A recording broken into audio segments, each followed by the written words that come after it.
asleep after this because, knowing me, I may have a bit of a tough time after reading these stories to you guys because, trust me, I know I'm gonna be a little freaked out myself.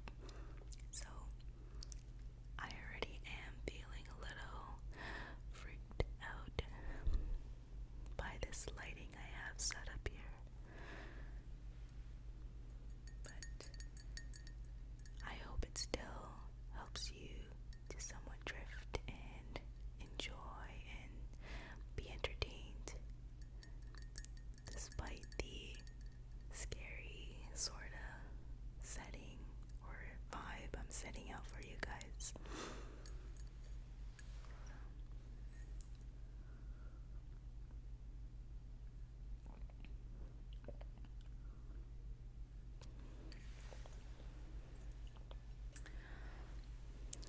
Let's get started on these videos.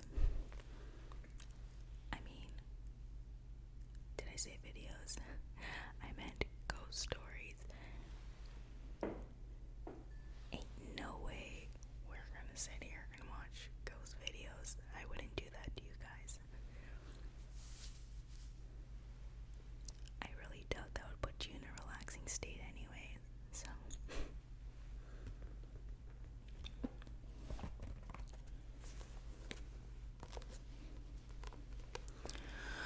So, this is the book I have here on a couple ghost stories.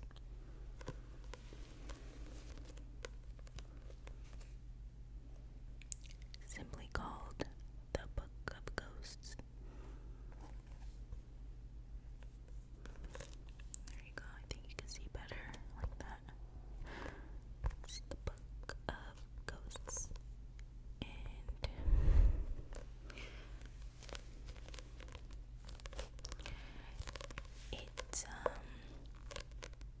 it basically describes the different types of ghosts. Meanwhile, telling a story of each. So, I'm just simply going to be skimming through the pages. Skimming, skimming, skimming, skimming, skimming, skimming, skimming, skimming, skimming, skimming. Skimming, skimming, skimming, skimming, skimming, skimming, skimming. I'm going to be skimming through the pages and just basically seeing what looks interesting or what stories would be interesting enough for you guys to follow along, or spooky enough if you guys can keep up.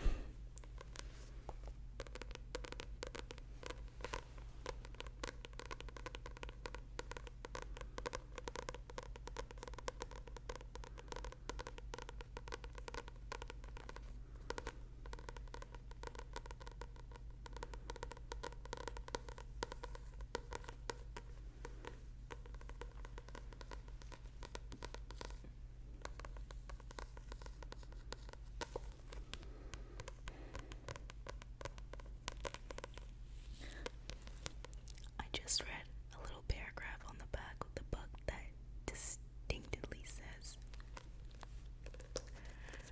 "Do not read this book before bed. Do not sleep in a haunted house. And do not walk into that dark room until you read this book." Yeah, well, I kind of did that first oopsie.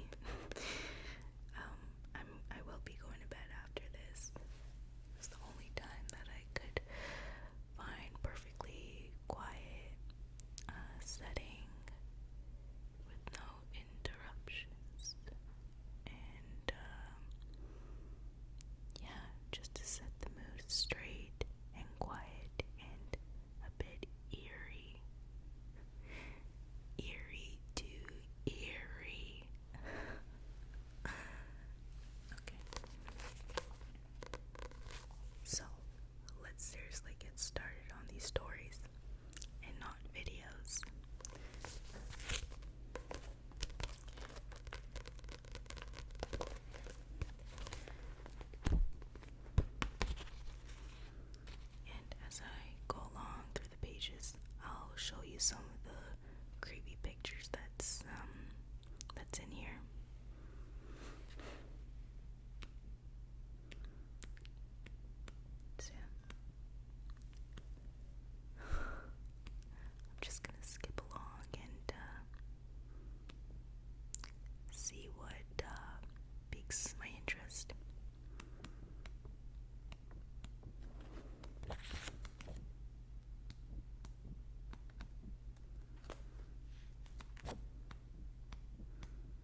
this ought to be a good first story.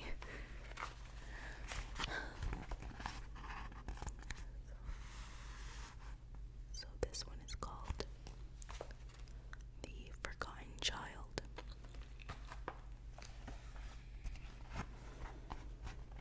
And you can see a photo of a ghostly looking child on a staircase holding what appears to be a stuffed animal or teddy bear or something. And the camera doesn't do it justice, but it looks very creepy in person.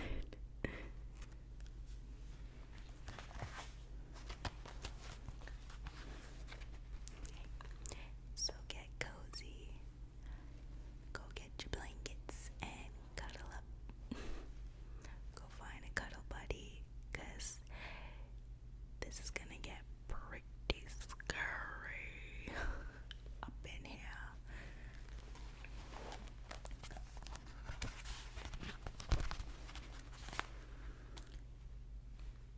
The Forgotten Child. The Forgotten Child ghost is definitely the saddest of all ghosts. These ghosts are unwanted children, abandoned children, and abused children. They are the children that society has failed. These ghosts can be seen playing games alone or heard giggling and laughing in the dark. Even with all the misery they experienced in life, the ghosts of children act like children. They are playful, mischievous, and curious. They probably cannot understand or comprehend what has happened to them. These children were alone and lost in life, and now are alone and lost in death. Their ghosts seek out love and attention. They are searching for the caring and protection that they never received in life. Many of the oldest cases of forgotten child ghosts come from old, closed orphanages where hundreds of unwanted children were packed together, often abused by the people who were assigned to care for them. They were left in unclean and contaminated rooms where they developed sickness and disease. These poor children never experienced a normal childhood. They never played with toys and never knew the joy of a real childhood. They were unwanted and abandoned. The sorrow of children is not something of the past. Today, children continue to suffer alone in filthy, inhumane conditions all over the world. Children die horrible, horrible deaths in hospital rooms where they are connected to machines, pumping medications into their bodies to help ease the pain.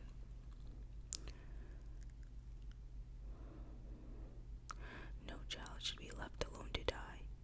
In a perfect world, no child would be frightened, sick and suffering, abused and abandoned.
ghosts of these children could be the source of the core orphanage haunting.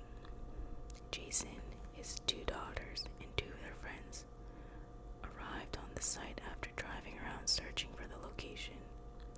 It is very difficult to find the exact location because the buildings are gone. They wasted hours searching for the location and it was getting late. But they finally managed to find the 4-foot stone pillar that marks the entrance to the grounds. The surrounding area is overgrown fields and forests that spotted remains of the old buildings. From the moment that the group entered the area, they felt as if someone was watching them. It was an eerie feeling that gave Jason, a 47-year-old military veteran, goosebumps.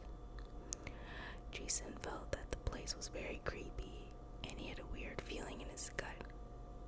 He shrugged the feelings off, attributing them to a lot of time spent driving and being in a strange place. Even as the group walked around taking pictures and shooting video, the sun was beginning to set and the shadows were growing long. The wind had picked up a little bit. The large tree branches above them began to strike together, creating a loud creaking noise.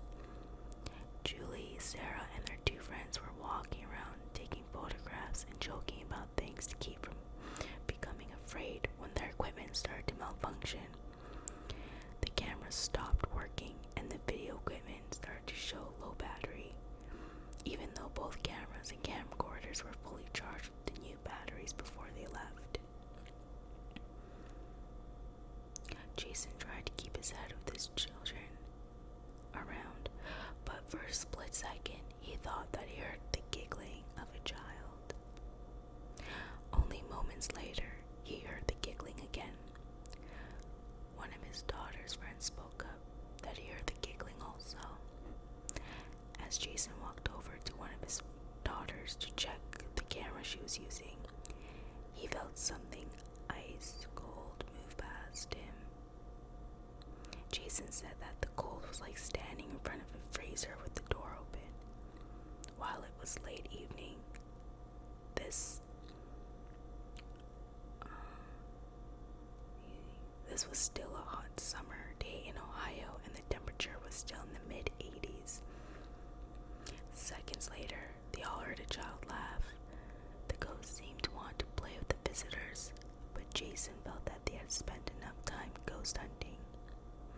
It was getting late and the group did not put up any fight to leave. As the group started back to the car, the bushes off to the side of them started moving as if something was walking along with them. Back at the car, all of the equipment started working again and the girls were able to take more pictures. Later, after the photos were developed, the pictures taken at the orphanage property showed strange streaks of light and ghostly orbs. There was one strange picture that showed a tiny ball of light that looked much like a child's face peeking out of the bushes. Jason does not go ghost hunting anymore, and his daughters are now old enough to drive themselves to their ghost hunts. They believe that they photographed the ghosts of the old Gore orphanage.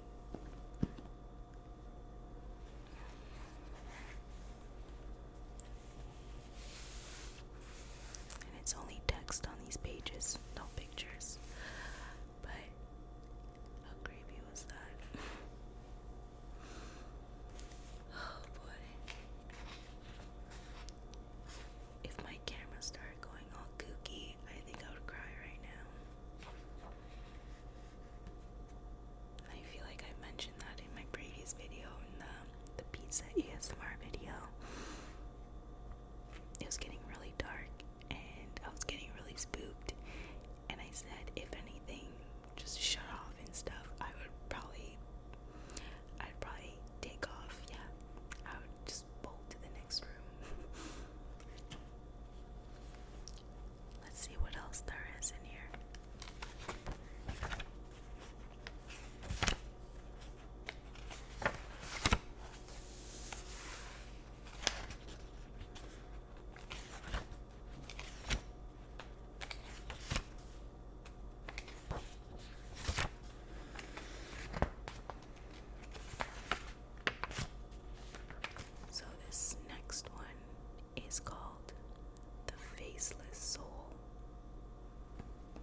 some cases, the ghost had something awful happen to their face when they were alive.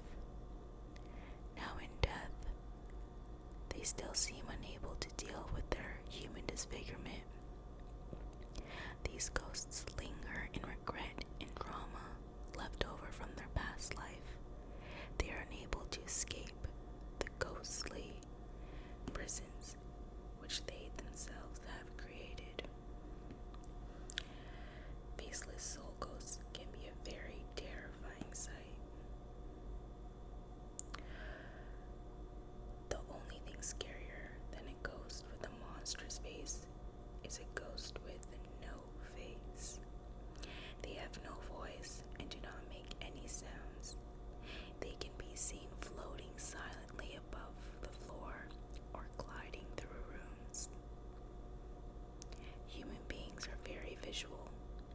First impressions are important and people make snap judgments based on appearance. There is a psychological effect of going through life with a disfiguring facial scar or a personal secret. These ghosts carry that burden into the afterlife. The same first impression snap judgments can be said about the living who run into these faceless ghosts. Many people see these faceless ghosts as evil or monstrous, even though they have never done anything to cause harm.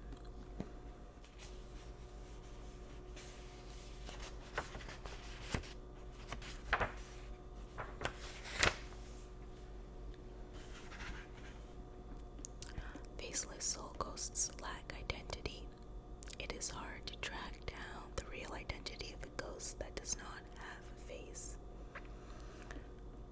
These ghosts feel as if they are unknown or not worthy of being recognized in life, so they will continue to be anonymous in death. And now for the story of a faceless soul. Scott from Indiana has a problem with his house. A mysterious, faceless ghost haunts it. Scott and his wife have lived in this house for 5 years. Scott's wife and other friends and family members have seen the faceless specter on several occasions, but Scott has never seen it. On one occasion, Scott's younger brother was visiting from Florida. He was sleeping in the guest bedroom when he was awoken by the sound of items being moved on the dresser. As his eyes focused in the darkness, he could see the back of a woman facing the dresser. She had long, flowing hair and was wearing a white nightgown. At first, he thought it was Scott's wife getting something from the dresser, but the body type and hair were wrong. Scott's brother said, "Hello." The woman stopped moving items on the dresser. There was a brief moment of silence and tension. Scott's brother contemplated that this could be a robber or someone else who had snuck into the house. His thoughts soon changed as the woman slowly rose up off the floor and started to rotate in midair. The ghost hovered above the floor and turned to face the bed. Scott's brother got his first look at the faceless ghost. There was only blackness where the face should have been. He sat up quickly and started to yell and scream at the top of his lungs. The ghost instantly vanished before his eyes. He jumped out of bed and darted from the room. Bolting into the hallway, he almost collided with Scott and his wife, who had come to see what the screaming was about. After explaining the situation, Scott's brother packed up his clothes and went to a hotel. He vowed never to return to the house again. 2 years have passed, and he has never stepped foot back inside the house. Scott had always thought of the ghost stories as a bad joke. He had lived there 5 years listening to them, but never saw the ghost until recently.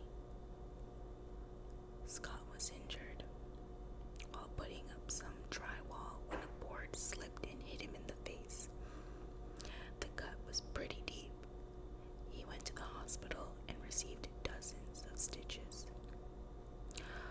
When Scott came home from the hospital, he laid on the couch while his wife took care of him. She needed to go to the store to pick up some medication for him. Scott was half asleep on the couch when he felt an icy cold touch on his face. The touch was so cold that it was almost like an icy burn on his fresh wound.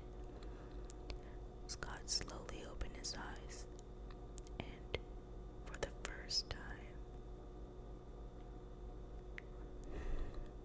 saw the faceless ghost standing over top of him with her arm down, gently touching his wounded face. As Steve slowly sat up, the ghost backed away.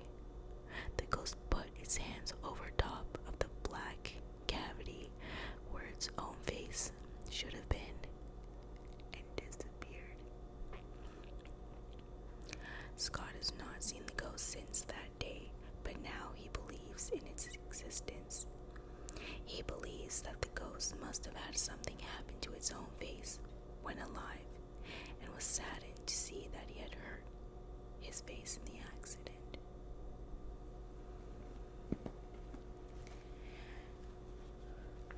Whoa, that was intense. Another one. Actually, I'm gonna have some sip of my tea. I need to take a little break from this.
as a way of getting noticed.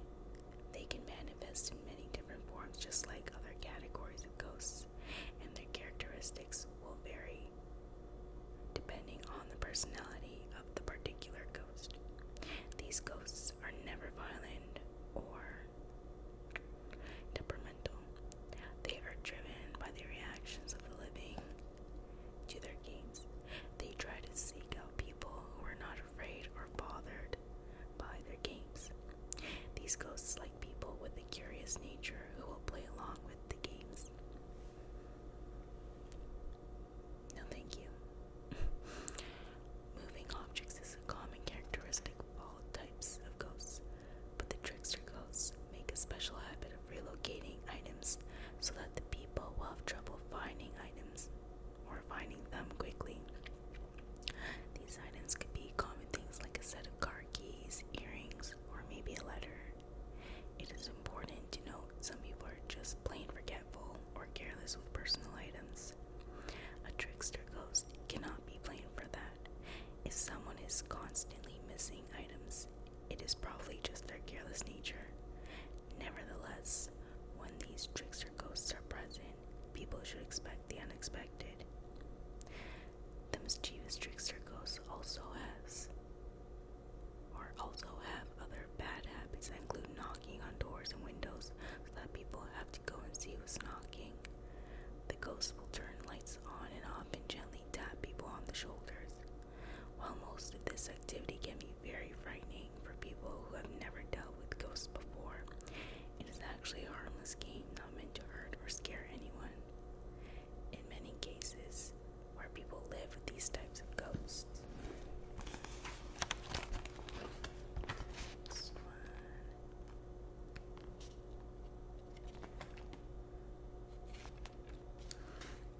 If you have children or feel afraid, they will ask the ghost to stop doing whatever it is frightening them, and the ghost will obey.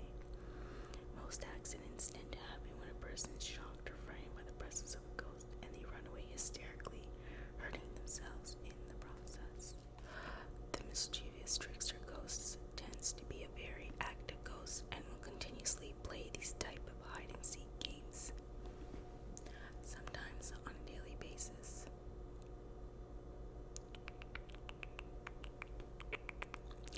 It can become somewhat of an inconvenience for the people involved with the ghost. There is an important distinction between this ghost's playful activity and the other ghosts who move items for the purpose of making the living believe that the items themselves are alive. Trickster ghosts do not move objects to give an impression that the objects are alive. They are not trying to give objects human-like characteristics. These ghosts do not want to directly control the living, nor do they want to frighten or harm the living. The mischievous trickster ghost is a strange apparition. They can be caring, terrifying, and mischievous all at the same time. A little follow-up story. Sherry had always been close with her brother Jim. He was 8 years old, or he was 8 years older than her, and when they were kids, he liked to hide her toys and play childish tricks on her. Nothing mean, but the typical big brother nonsense. Jim was 32 years old when he died of cancer. He had been diagnosed only 8 months before. His death was an extreme hard blow to Sherry. He had spent the last few months in Sherry's guest room while she took care of him. She held his hand as he slipped away. A few months after Jim's death, Sherry started noticing some strange events happening around her room. A book of old family pictures that Sherry had been looking at was open, and some pictures of Sherry and Jim together were taken out of the photo holders. Sherry did not remember taking the pictures out, but she decided to hang them on the refrigerator.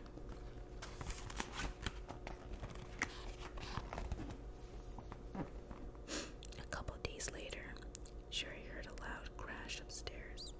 She went up to investigate the noise and found a box of Jim's personal stuff spilled all over the floor. There was a letter that had fallen out of the not seen the letter when she was putting away Jim's affairs. Jim had written the letter to Sherry. It talked about all the fun times they had together over the years. It also thanked her for being in his life and helping take care of him. The letter also mentioned that he was sorry for all the mischief that he did to her as a child. This brought back memories that made her smile. He jokingly added that if he had to do it all over again, he would. More time passed, and Sherry started to notice that small objects were disappearing from her house. She was bewildered. Sherry stood in the kitchen trying to think of where she could have left her personal items. As she was thinking, the picture of her and Jim slipped away from the refrigerator magnet and landed at her feet. As she picked up the picture, she started to think about Jim and how he would always take her toys and hide them under his bed when they were children. Sherry thought that it was crazy, but she could not resist the feeling to look under the spare bed. Sure enough, in the spare bedroom where Jim had been staying, she found every lost item under the bed in a small pile. This scared Sherry. She didn't know what to think about this strange experience. Items continued to turn up missing, and each time they were always found under the spare bed. Sherry isn't afraid anymore. She has never seen Jim or talked to him, but she can feel his presence and seems willing to put up with his practical jokes. So, that one was kind of a bit more lighthearted than the rest. Yeah, that wasn't so scary. It was more endearing, if anything, because a loved one was just playing games like how they used to when they're kids. So, I mean, it's still creepy, but it's kind of nice, sort of. Yeah. Okay. I think I'll do one more.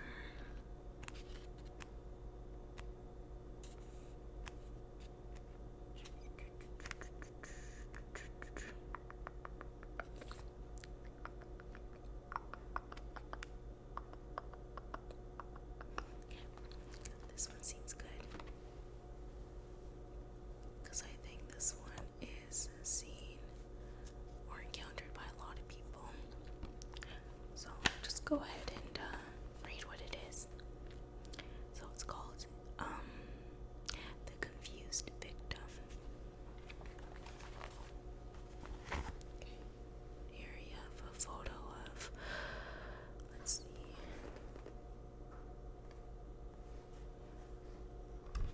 So there's a woman, a dead woman on the floor, and I'm assuming that's her ghost.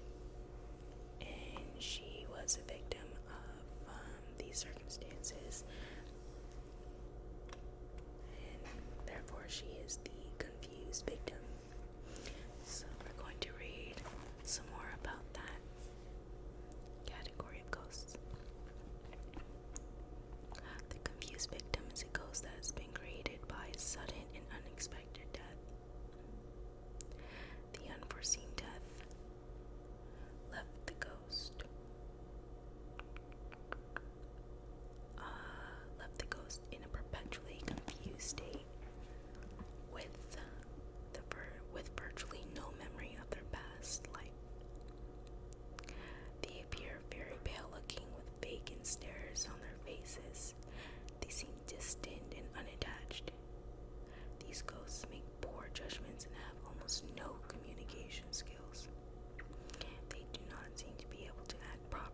processes.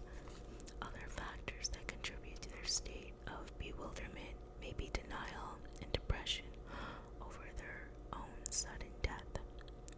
There are clear indications that the confused victim ghost is not the same person emotionally. They do not act normal. They have strangely remote personalities that do not fit the descriptions given by people who knew them in life.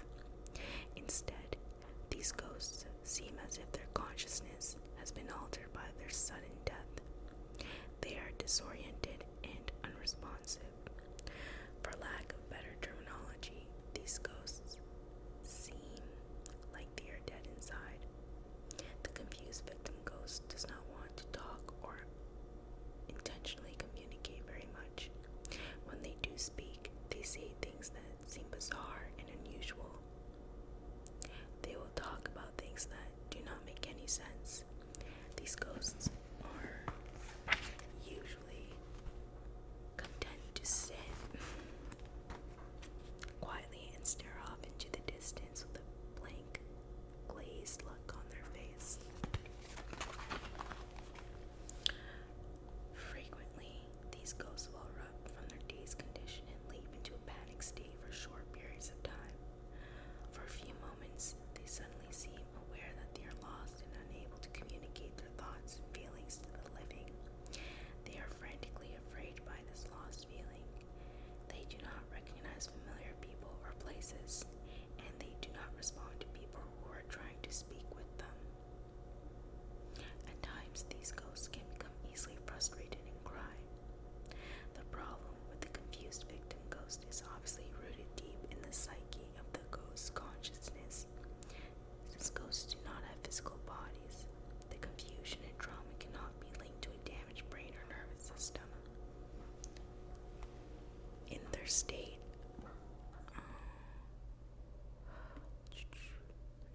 of confusion, these ghosts do not even have a memory of the event that turned them into a ghost. These ghosts do not have the insight to see and understand what has happened to them or the inner nature of life and death. Life and death are only a state of mind to them. In the story of a confused victim. So, Susan lives in a house which she and her husband bought almost 10 years ago. The couple noticed right away that strange things were happening inside the house. Items were moving without explanation. Locked doors would be found unlocked and wide open. The couple would hear strange moaning sounds in the middle of the night. The couple joked that they had a ghost living in their house, but did not really believe it until they started seeing the apparition of a tall man. The tall man always seemed to be as shocked as the living that would discover him. His apparition would fade away almost immediately after being seen. The couple would catch the confused ghost looking at things in the house as if it was studying the items. He was often found looking at the morning newspaper or at family pictures. Susan described the ghost's activities as be very much like that of a person with Alzheimer's disease, which her father had.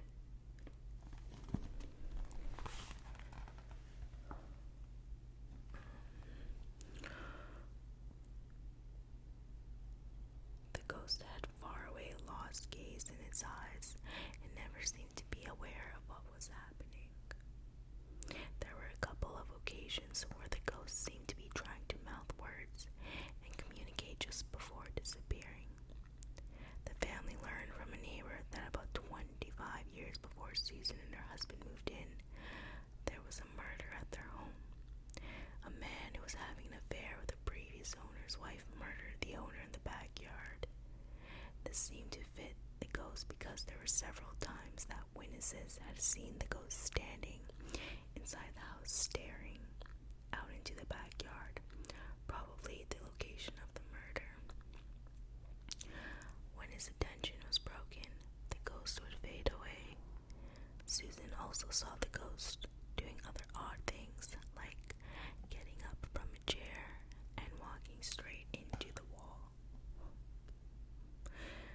Susan and her husband have stopped being afraid of the ghost. The couple has tried talking to the ghost and explaining who they are and why they live in the house, but the ghost does not respond to the attempts. The ghost has been seen dozens of times over the past 10 years by Susan and her husband and many outside witnesses who have visited the house. They are hoping that one day the ghost will realize what has happened and decide that it is time to